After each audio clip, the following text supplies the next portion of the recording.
rent a U-Haul truck, a lot of the times they suck you in with this low price, like this one, $19.95, and then you get hit with per mile charge. So the first way to save when you rent a U-Haul truck is limit the number of miles that you drive. Check your route really carefully and make sure you minimize the number of miles that you travel, because in this one, it's $1.99 for every mile. That's kind of nuts. The second way is obviously fuel economy. If you're on a long distance trip, maybe you got a daily rate, the fuel charges, they're going to hit you pretty hard if you're going a long distance. So that's why this fuel economy gauge makes a difference. Basically, it's a vacuum gauge, an old school vacuum gauge.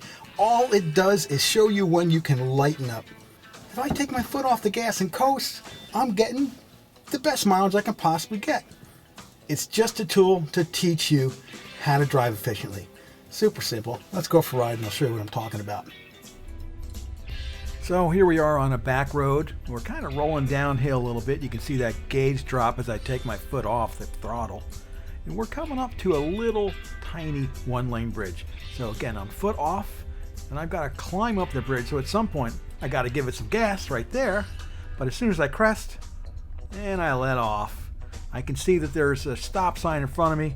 I want to creep up to that with my foot off the gas, come slowly to a stop. Check to see if anything's coming, and I accelerate slowly. If you can avoid stomping on the gas like that right off the bat, you're going to save. But sometimes you got to get out there and you can't avoid really stomping on it. But as soon as you can let off the throttle, and you'll watch that gauge go way into the green.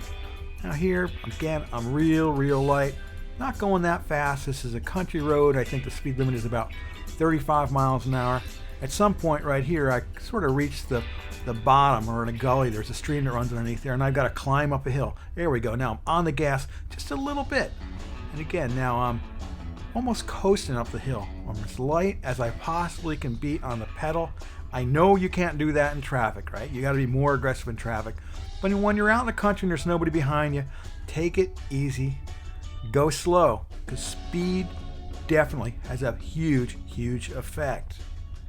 Now, when you're out on the highway, you really want to anticipate what's in front of you. Leave a big gap between the car that you're following.